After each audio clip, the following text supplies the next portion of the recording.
Oh, it is a chilly one today. Might get a bit of frostbite. Frostbite? Oh God, you wouldn't belong getting frostbite. So, just rocked up at the gym. La Coach Fitness.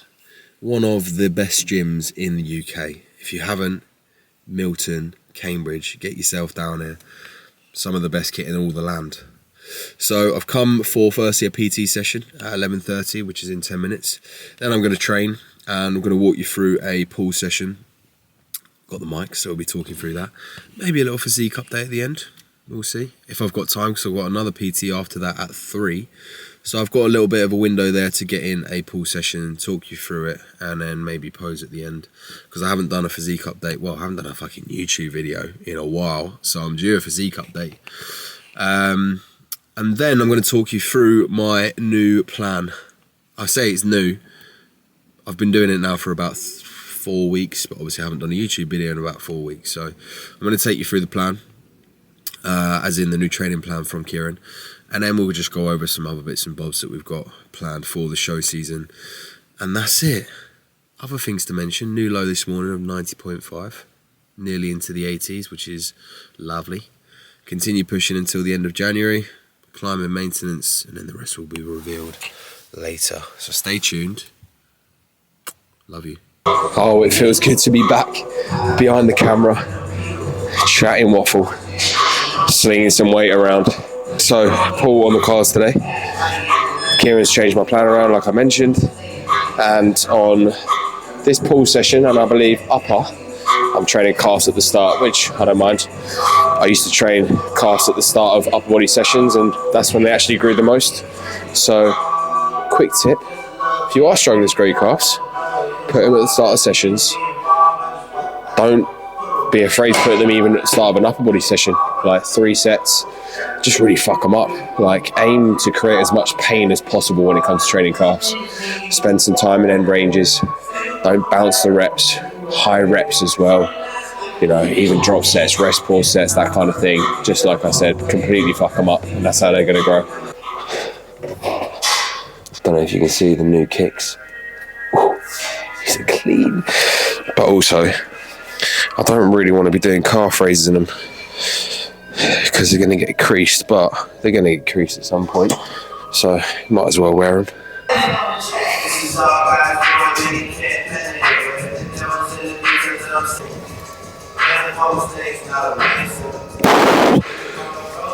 Oh, come on.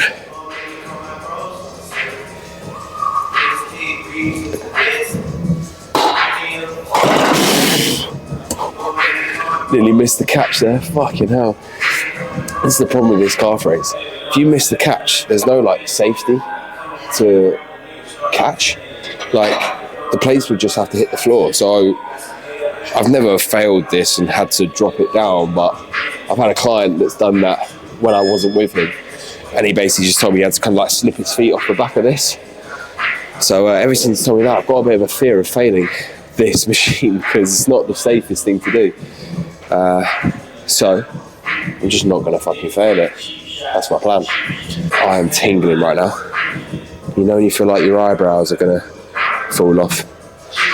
So the pre I'm having at the moment is Naughty Boy Menace. One of my favourites. Don't mind it when a pre-workout makes you tingle like that, because you know that it's having an effect. And I feel charged right now. So this is going to be a good workout. I haven't got any toys to play with. This piece is beautiful. So see this arm up here? You can basically pull this pin out, move this all the way down to more like a horizontal row, or come more, Jesus, overhead. I'm going slightly in front and away, using it as like a single arm pull down. Just like with any of that movement. Opposite hand braced out against something ideally, and then crunch down to that working side. Neutral grip, so palms facing inwards, and then I'm just driving my elbow down towards my pocket, extending up, keeping the torso still, allowing the shoulders to roll forward a tiny bit, and driving down. Now what I'm not doing, and a mistake a lot of people do, is twist through the torso like that. This movement here is not training your lats. So the key with this one is to keep your torso fixed here, and just driving that elbow.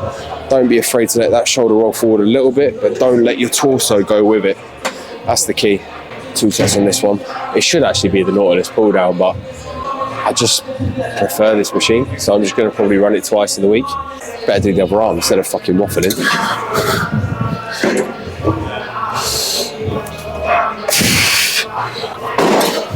Right, in for the working set. 175. Let's get it.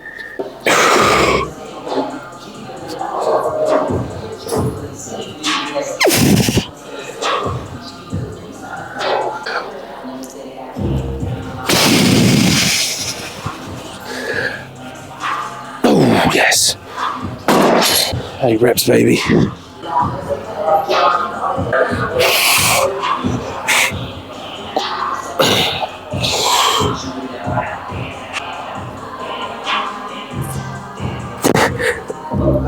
Oh yeah.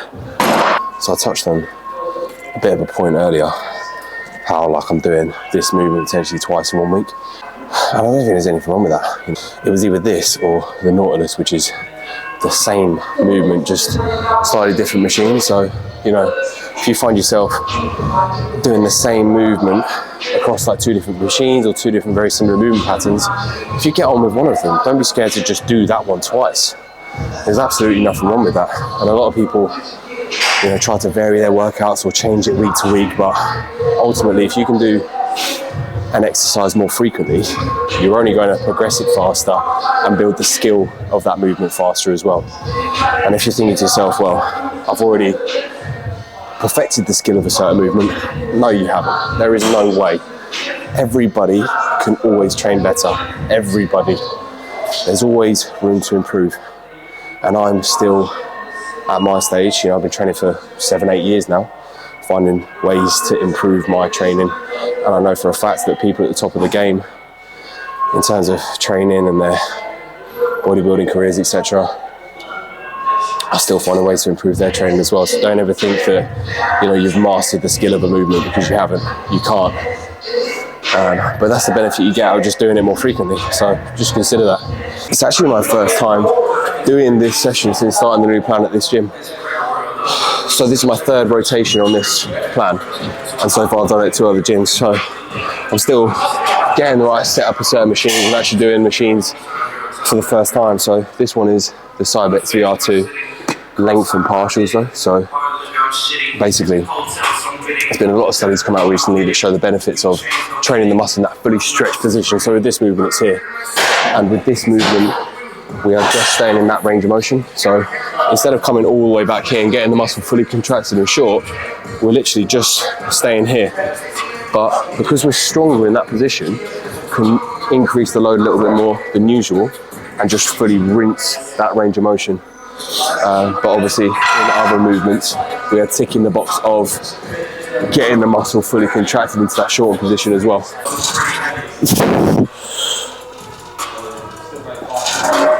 So it's a bit weird doing this movement in just a length and range. I tried it with obviously a different kind of cable stack at a different gym, and it's weird because like you only really start to feel the movement in the last 25%, and you know the reason for that is because the sensation of feeling a movement is when you get that muscle into a fully contracted position, which is why on something like an RDL you struggle to maybe feel the movement in like your glutes, for instance, because you're only really training that movement when they're in that fully stretched position. Whereas like a hip thrust, same movement, but you're challenging the glutes in a shortened position, it's a lot easier to feel because, you know, you're getting the sensation of contracting that muscle, you know? So yeah, although you don't really feel a great sensation with this until the back end of it, it's still a very good movement to include. Although in saying that, I wouldn't recommend that, you know, if you're just getting started with your training, worry about doing length and partials or anything like that. You know, you can always tag on some length and partials towards the back end of your normal working set, but I wouldn't do an entire set worth of length and partials. Like, just focus on full range of motion across all of your movements, and then if you want to add on some length and partials for movements that don't carry across a lot of fatigue, then go for it.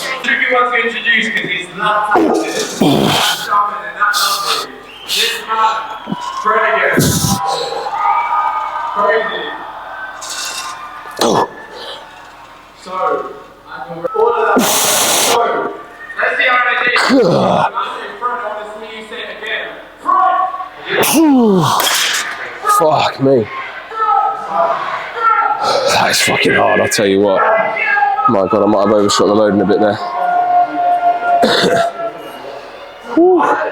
Things with this machine as well, it's very heavy in that lengthen position, which is why it's programmed in.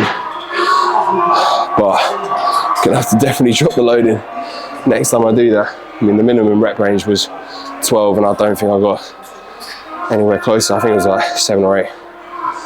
Oh well, it's what it's all about.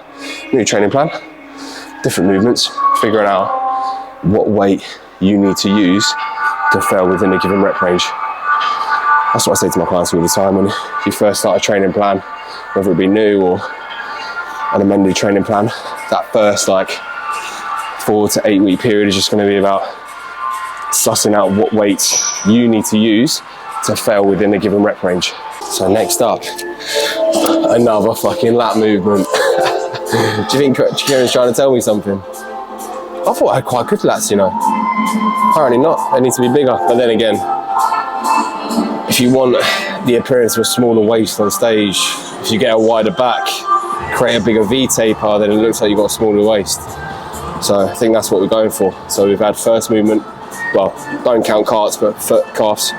First movement lats, second movement lats, and kind of upper back as well. It's kind of hard to separate lats and upper back when you're in that fully stretched position because your entire back is just getting stretched.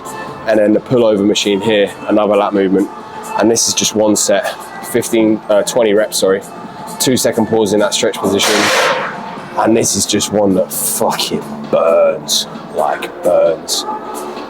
If you don't have this machine available at your gym, you can do it with a long rope, or if you don't have a long rope, like 2 single ropes made into a long rope, or a dumbbell. Lie flat across a bench, put in the dumbbell across, get a really good stretch on the lats. It's a great movement to include. But the main thing I'm focusing on with this is driving through my elbows. It's very easy to hold onto that bar at the top that you'll see in a sec and pull down with your hands like that. You want to try and avoid doing that and just think about driving with your elbows. So you'll see that I just rest my fingertips on the bar at the top and then just focus on driving my elbows down towards my pockets, just like with any other lat movement. So enough fucking chat. Let's get into it. First things first, we strap in, safety first. Get that bastard nice and tight.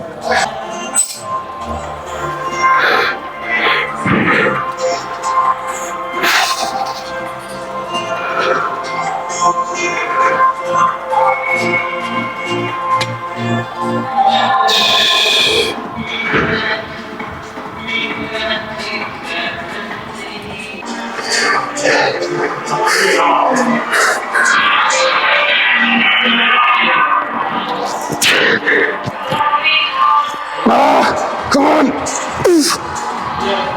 Oh, one more.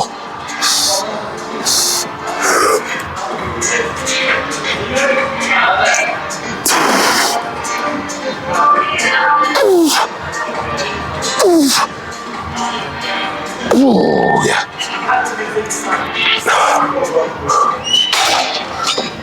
Ow. Oh, fucking hell. 25 reps. You're joking me. Got to like rep 10, I was like, this is going to be a long set. If one tripod wasn't bad enough, we've got 2 now. Luckily the gym is basically empty, which still baffles me, by the way. It's just like, oh look, like I said earlier, it's one of the best gyms in the country and there's about 5 people in there, but it also means that I've got a load of room to play. So I can set up my other tripod. Now the reason I'm doing this is because I haven't done this machine in a while. It's the low row. So now we're moving on to a bit more upper back, finally. And this is a machine, like I said, I haven't done in a while. So I'm gonna film my form. Just make sure I've got the setup correct, I'm targeting the right muscles. And I do that on my warm-up sets. So when I go into my working sets, they feel good, you know, and I've not got to go through the process of almost fucking up a working set to find out that the setup was wrong. I can trial it with a couple of warm-up sets, then I know my working sets are going to be pretty much on point, you know? So if you're not filming your sets in the gym, sort your fucking shit out. The goal with this movement now is upper back, and it means elbow path has to change a little bit. So now, rather than keeping elbows tucked in, driving down to pocket, they're driving more in an outward position, flared out slightly more. With this machine in particular, it's going to be like more focused towards the traps, because if you think my elbows are traveling in this sort of direction, and usually as a general guide, if you want to figure out what part of the back you're training, wherever your elbow finishes, if you draw a line straight across from that point, you're going to be training roughly those muscle groups. So like lats, elbow finishes down here. If I draw the line straight across, my lats are there. Rear delts, kind of that angle. If I draw a line straight across, lines up with the rear delts. So it's a kind of quick tip there to figure out what part of the back you're training. But like I said in the past, you're never going to be able to fully isolate one muscle or another in the back. But we can shift the bias from one muscle to the other just by changing our torso position and elbow path.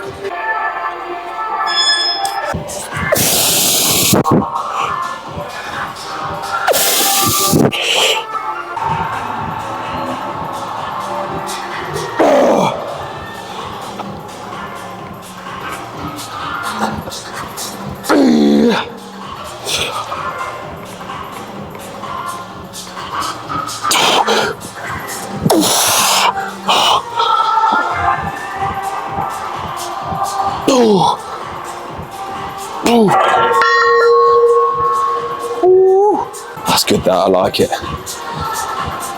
It's quite weird because I had a bit of an issue with my left side rhomboid, I think it is.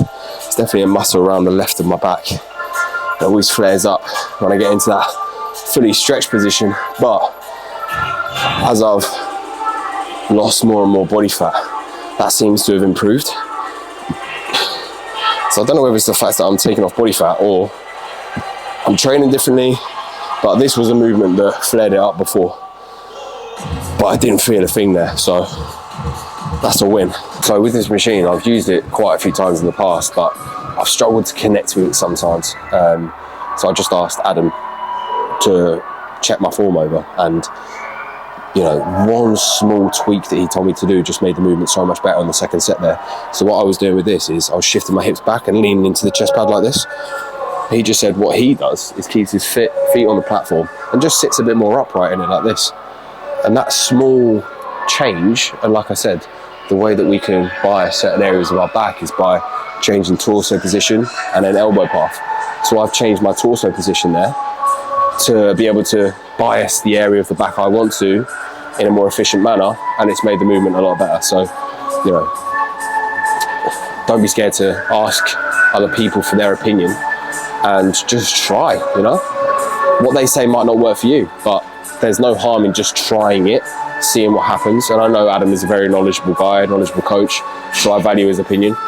And yeah, what he said works for me. It might not have worked, you know. I can only try and find out.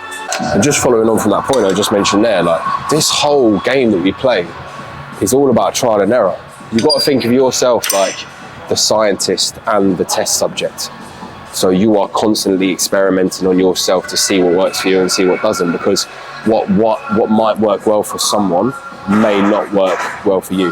So if you hear someone saying you must do this, you must do that, this is the best split, this is the best exercise, no, it's not. There's no best for anything or anyone. You've got to find out what is the best for you, or what is a very good option for you, and just run with it. And the only way you can do that is by trialing. It's all about trial and error. You know, you can have a very good guess of what is going to be quote unquote closest to the best. And that's what having a coach really helps with. They can give you what they think is the best plan, and then it's just a case of you and the coach communicating throughout the process to refine that plan to get as close as you can to the best version for you. Whew.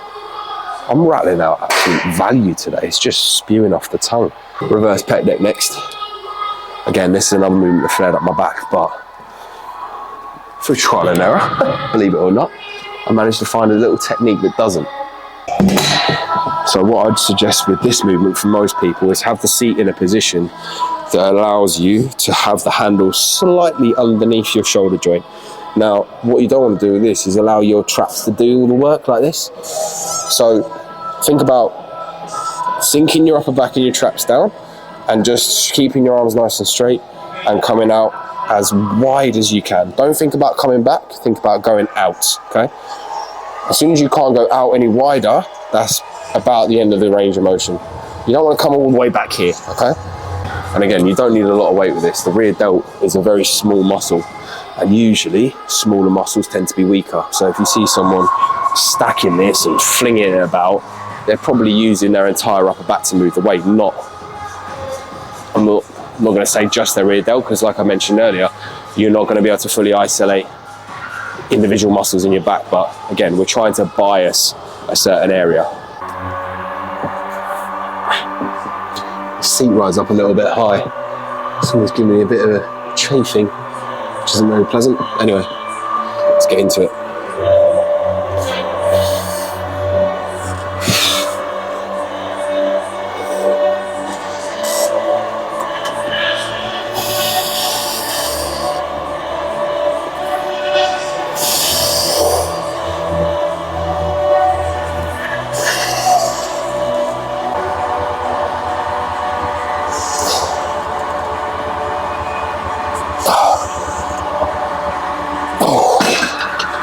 So you see how with that movement there, I hit like a sticking point quite quickly. So I've spoken about this in previous videos, but your ability to get that muscle into the shortened position diminishes as the workout goes on. You start to get more and more fatigued. The muscle can't contract as well as it can at the start. And obviously, although I've not directly trained the rear delts, they're getting a lot of indirect work through all the other rower movements I've done in the session. So what I did there was just complete as many full reps as I could get, and then once I can't do any more, just a couple of partials just to really burn it out. And obviously reduce the weight for the second set and go again. So next up, we've got the rope hammer curl, but this isn't just any old rope hammer curl, boys and girls. Because we've got this beautiful cable stack named the Cybex Bravo, we've also got the central pad, which is an absolute godsend because it also acts as sort of like a bench, but you just don't have to wheel the bench over. So it's pretty tasty. Now, what I'm doing here is basically a normal rope hammer curl, but with 2 single ropes, cable coming behind me, lean up into the chest pad here for more stability. And yeah, this is just rope hammer curl, but a bit of an upgrade. Key with this movement is keeping your palms facing each other by not supinating the wrist, which basically means supination is like this, neutral pronation. By not supinating the wrist, we're kind of taking certain parts of the bicep out of the movement, so we're making other parts of the bicep work a little bit harder, different muscles in the bicep. So yeah, you want to vary up your grips to train the biceps effectively. So you want some neutral, some supinated, but most of your work should really be supinated because you want that big peak of the bicep, and that's the main part you're going to hit by doing movements with a supinated wrist like this. So we've got basically what's called a rep match set. So I'm going to do my first one, aim for about 12 reps, and then whatever weight I use that same weight again, and whatever reps I get on that first set, that's my target. So say for instance I did 20 kilos, I got 14 reps. I would then do 20 kilos again, and then do however many sets I need to get to 14 reps again, and then same with the third set. That sounds very confusing, but it's just a way to get more effective reps basically. Let's get fucking into it.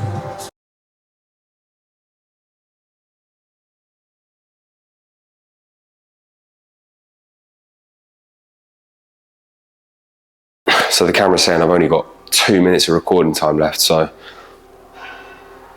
I'm not really sure what's happened. I deleted a load of stuff, but if all fails, I'll either record on my phone or go and get another SIM card from Tesco. Here's how we're looking at 90.5 kilos.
Hello again, you lovely bunch. So unfortunately, the battery in my SD card ran out, which is why that posing clip would have cut short there. It literally said on the camera like 2 minutes left, so I just had to rattle through some poses, get what I could done, and then I went to Tesco's to get a new SIM card, which is in the camera now. 20 quid. I don't know if that's good or bad. My dad gave me that SIM card, so yeah. Put it on the business expense, it's all good. Okay, so we're going to go through the training plan, the amended training plan that Kieran has sent across. These are the sessions. This isn't the exact order because I do start with pull on a Monday, Tuesday rest, Wednesday upper, Thursday lower, Friday rest, Saturday push, Sunday lower. The reason I do it like this is because I like to train lower body sessions with clients at the weekend because they're just not free as often as I'd like them to be. People just don't train at the same time that I do during the week. So I changed my lower body session to be on a Sunday so I can get in more lower body sessions with clients. But you can see kind of my volume spread out across the week here. I've got 11 sets on quads, 6 on hamstrings, back, delts, chest, triceps, biceps. You can see that the priority for this phase is delts, quads, arms, chest, and then everything else. Current cardio is 25 minutes a day, 10,000 steps per day as well. And that's about it from there. But yeah, the second lower session, which is lower B, which is on a Sunday, starting with delts and biceps, I should say, and then going into a pretty standard leg session. So yeah, have a look at that if you want. Upper, again, if you want to have a look, have a look. Lower, this is the first lower body session. So we've got a barbell RDL now instead of the SLDL. So what I'll do is I'll try and record one of each of these sessions for the YouTube and just do a similar talk through like I did in today's video. Push is that one there, and then pull to finish up. So yeah, nice little change up. Very exciting. I'm enjoying the new plan and everything. It's nice having a little change up every now and again, especially when you get to a certain point in a diet where you're just not really progressing things as well as you were in a gaining phase, or you start to kind of stall on certain things. It's nice just to freshen things up a little bit, to kind of like start a load of new movements from fresh, and then you can build the skill, and through building the skill and having that novel stimulus, you can progress them very, very quickly at the start of a training program. So that's what I've kind of been benefiting from. But we're going to jump back onto the camera now, so see you in a bit. So that will wrap it up for the video, guys. Hope you enjoyed it. Quite a lot of value in this one, I like to think. So hopefully you took away a couple of things from this YouTube video. We're back on doing once a week. I'm determined to keep that up, so don't let me slack. If I do, pull me up on it. Call me a bitch. Hope you have a fantastic week, a fantastic weekend whenever you are watching this. If you've got this far, fair play. And I will catch you in the next one. See ya.